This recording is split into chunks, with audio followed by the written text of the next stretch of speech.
Halo, jumpa lagi dengan Cak Haris. Kemanakah persembahan persepuluhan harus kita bawa? Saya terlebih dahulu mengapresiasi saudara yang sudah memberikan persembahan persepuluhan ke gereja Anda masing-masing. Walaupun banyak pertanyaan, kemanakah harus kita bawa persembahan persepuluhan? Sementara orang yang tidak memahami, mereka akan berkata, saya akan bawa ke gereja lokal, atau saya akan berikan kepada gereja yang sedang bertumbuh, saya bawa ke lembaga pekabaran Injil, ke panti asuhan, atau ke lembaga sosial. Nah, para hamba-hamba Tuhan dan jemaat seharusnya tidak boleh ragu dan bingung dalam memberikan persepuluhan. Karena Alkitab sudah dengan jelas mengatur bagaimana cara kita memberi, kapan kita memberi, bagaimana motif kita dalam memberi. Dalam Alkitab ada 3 periode persembahan perpuluhan digambarkan. Yang pertama, periode Abraham dan Yakub. Ini adalah persembahan persepuluhan yang tidak mengikat, karena hukum Tuhan belum diberikan kepada mereka. Mereka memberi sebagai inisiatif mereka dan ketundukan mereka kepada hukum adat yang lebih tinggi. Periode yang kedua adalah zaman Musa, ketika persepuluhan sudah dilembagakan dalam satu hukum. Yang ketiga adalah periode perjanjian baru. Nah, hari ini kita akan membatasi dalam persembahan perpuluhan yang sudah mengikat dalam hukum, dalam periode Musa. Alkitab mengatur persembahan perpuluhan itu dalam 3 kelompok. Kelompok yang pertama itu disebut dengan perpuluhan yang pertama. Para rabi menyebutnya sebagai Ma'aser Rison. Yang kedua, perpuluhan yang kedua, kemudian perpuluhan yang ketiga. Oke, kita langsung saja. Apa itu perpuluhan yang pertama? Disebut sebagai Ma'aser Rison. Ini adalah jenis persembahan perpuluhan yang ditetapkan Tuhan, yang tujuannya adalah mengatur keberlangsungan hidup orang Lewi dan para imam untuk fokus dalam penyelenggaraan ibadah di kemah suci. Dari lingkarannya ini hanya berputar untuk kehidupan imam dan orang Lewi saja. Tuhan mengatur pembagian kerja sedemikian jelas supaya imam fokus pada tugas pelaksanaan ibadah, orang Lewi tugas pada hal-hal prasarana yang berkaitan dengan ibadah. Nah, sasarannya dari persembahan perpuluhan yang pertama ini adalah orang Lewi. Bilangan 18 ayat 24 mencatat. Saya bacakan, sebab persembahan persepuluhan yang dipersembahkan orang Israel kepada Tuhan sebagai persembahan khusus, kuberikan kepada orang Lewi sebagai milik pusaka. Itulah sebabnya aku telah berfirman tentang mereka. Mereka tidak mendapat milik pusaka di tengah-tengah orang Israel. Maksudnya, suku Lewi ini mendapatkan persembahan persepuluhan dari Tuhan dengan 2 alasan. Alasan yang pertama karena upah mereka melakukan pekerjaan di kemah pertemuan. Yang kedua adalah sebagai pengganti karena mereka tidak mendapatkan tanah pusaka. Sasaran yang kedua dari perpuluhan yang pertama ini adalah para imam, karena mereka sebagai orang yang dipilih Tuhan, suku yang dipilih Tuhan itu Lewi, di dalamnya ada imam, mereka bertanggung jawab menyelenggarakan ibadah. Bilangan 18 ayat 28 mencatat secara jelas, haruslah kamu serahkan kepada Imam Harun. Nah, persepuluhan yang pertama dipersembahkan itu kepada orang Lewi lebih dulu, 10%. Orang Israel memberikan 10%. Orang Lewi memberikan 10% dari 1/10 yang diterima kepada keluarga Imam Harun. Jadi total persembahan yang diterima oleh keluarga imam adalah 1% dari persembahan jemaat Israel. Itu pun harus dikelola secara kolektif kolegial, bukan dikelola oleh satu orang yang dominan secara personal. Nah, apa gagasan Tuhan dari persembahan perpuluhan yang pertama ini? Maksud Tuhan adalah mengajarkan keadilan. Sekali lagi, ini keadilan. Semua yang melayani pekerjaan Tuhan mendapatkan penghargaan yang sama, perhatian yang sama, dan kesejahteraan yang sama. Kapan persembahan persepuluhan yang pertama diberikan? Ketika musim panen tiba, bukan setiap bulan atau setiap gajian. Oke, aplikasinya apa persembahan perpuluhan yang pertama bagi kita? Nah, jika Anda mensejajarkan pendeta itu sebagai imam, maka Anda berhak mendapatkan 1% dari persembahan jemaat. Tapi jika Anda memposisikan sebagai orang Lewi, Anda berhak mendapatkan 10%. Hanya konsekuensinya ketika Anda berkata sebagai orang Lewi, maka Anda tidak berhak untuk melakukan sakramen ibadah, memimpin ibadah, menyampaikan firman. Karena itu adalah tugas orang-orang Lewi. Silahkan kita berkaca dari pengalaman sejarah. Sekarang persembahan perpuluhan yang kedua. Para rabi mengatakan sebagai Ma'aser Seni, persepuluhan yang kedua. Yang menarik adalah, bolehkah persembahan persepuluhan itu dimakan sendiri oleh si pembawa persepuluhan? Sementara ini orang berkata ketika tidak membawa persepuluhan, maka orang itu sedang mencuri, merampas, merampok haknya Tuhan. Tetapi mari kita belajar dalam Ulangan pasal 14 ayat 22 dan 23. Haruslah engkau benar-benar mempersembahkan 1/10 dari seluruh hasil benih. Perhatikan, hasil benih yang tumbuh di ladangmu tahun demi tahun. Ayat 23, Ulangan 14. Di hadapan Tuhan Allahmu di tempat yang akan dipilihnya untuk membuat namanya diam di sana. Haruslah engkau memakan persembahan persepuluhan dari gandummu, dari anggurmu dan minyakmu, ataupun dari anak-anak sulung lembu sapimu dan kambing dombamu, supaya engkau belajar untuk selalu takut Tuhan Allahmu. Wow, persepuluhan bisa dimakan oleh si pembawa persepuluhan itu sendiri. Oke, apa sebenarnya latar belakangnya? Orang Israel wajib datang ke Yerusalem sedikitnya 3 kali dalam setahun untuk mengikuti perayaan hari besar keagamaan Israel.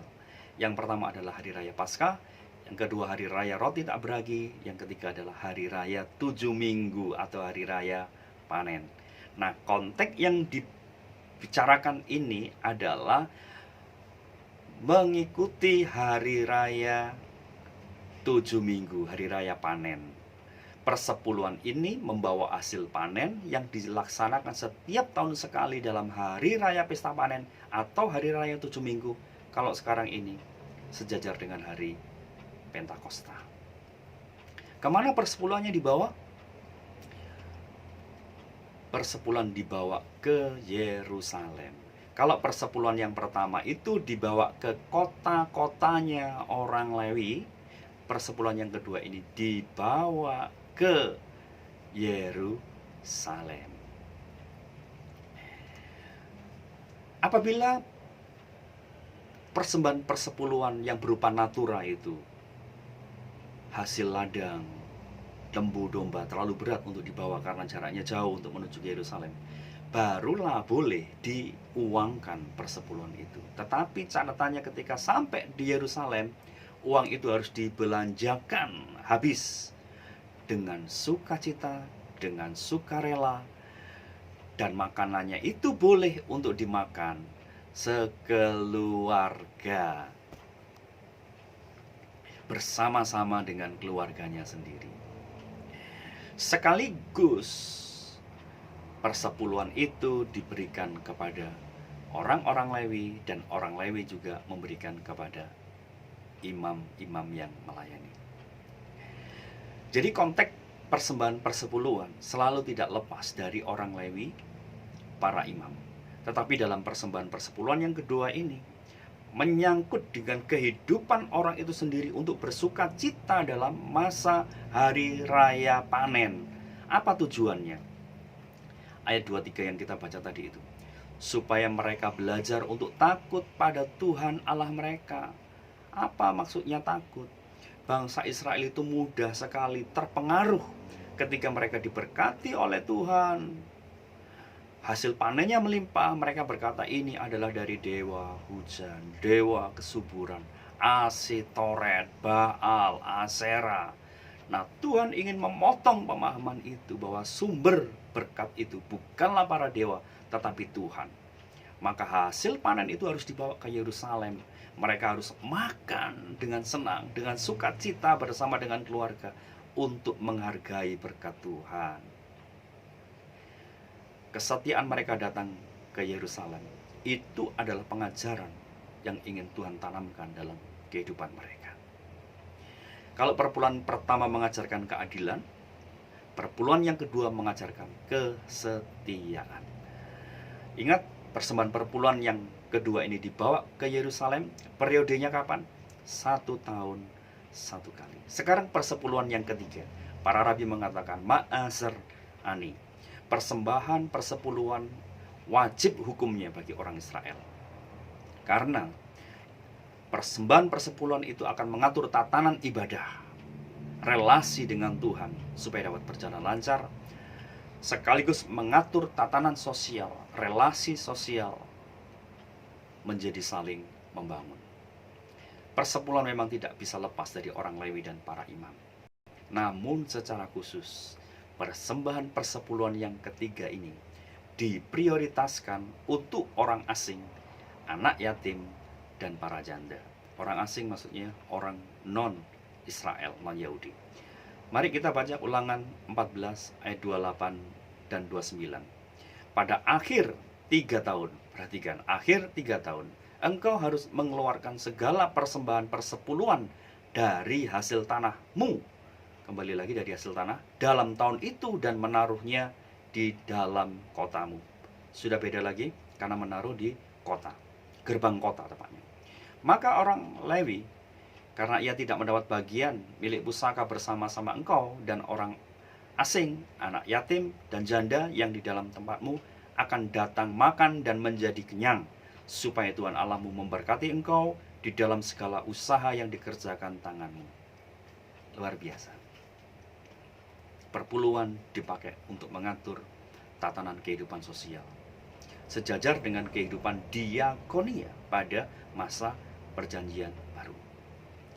Catatan pentingnya, periode persembahan persepuluhan ini tidak setiap tahun, tetapi 3 tahun sekali, atau 6 tahun pada tahun yang ke-6 dalam satu periode masa Sabat. Nah, Tuhan mengatur kehidupan secara menyeluruh umatnya, tidak terkecuali orang asing, anak yatim, dan para janda berhak mendapatkan kehidupan yang layak. Kemana persepuluhan ini dibawa? Dibawa di pintu gerbang kota masing-masing. Ada 48 kota, orang-orang Lewi, mereka dapat membawa ke kota mereka masing-masing, di pintu gerbang kota masing-masing. Apa fungsi dari persepuluhan ini? Fungsinya adalah menyatakan belas kasihan, agar orang-orang miskin, orang-orang asing tidak mati kelaparan. Dan mereka tahu ketika mereka menderita lapar, kekurangan, mereka akan pergi mendapatkan makanan. Kemana? Ke pintu gerbang kota, di mana orang-orang Lewi yang bertugas saat itu sudah siap mendistribusi makanan untuk orang-orang asing, anak yatim piatu, dan para janda.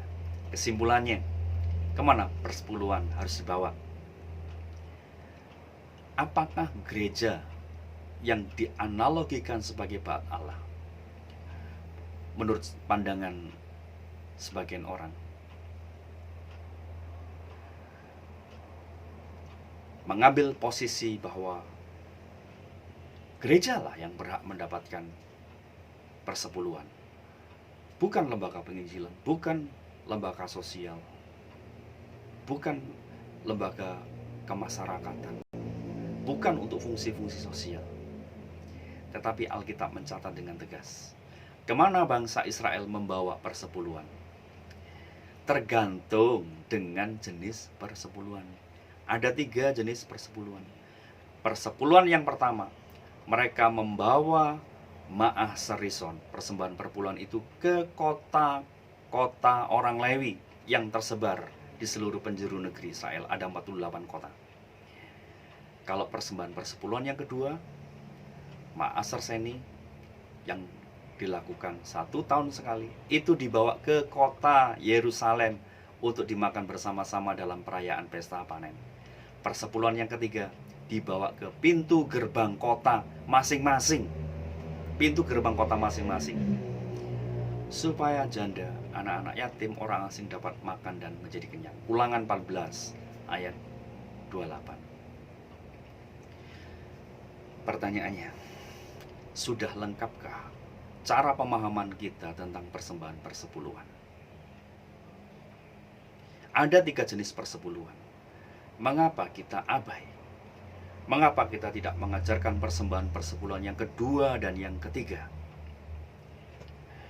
Ada tujuan yang jauh lebih penting dari persepuluhan untuk mendapatkan berkat jasmania. Persembahan persepuluhan ini sebenarnya adalah jantung dari persembahan hati umat yang mengasihi Tuhan, supaya dapat mencapai 3 hal. Yang pertama, mencapai sasaran keadilan, mencapai sasaran kesetiaan, mencapai sasaran belas kasihan. Namun mengapa kita hanya mempropagandakan perpuluhan hanya sebagai cara untuk mendapatkan berkat finansial saja? Mari kita berpikir komprehensif, utuh, lengkap, jernih, menangkap maksud Tuhan yang tertulis dalam firman-Nya. Saya memberitakan, Anda yang menentukan. Silahkan like, subscribe, and comment supaya program ini terus menjadi berkat bagi Anda.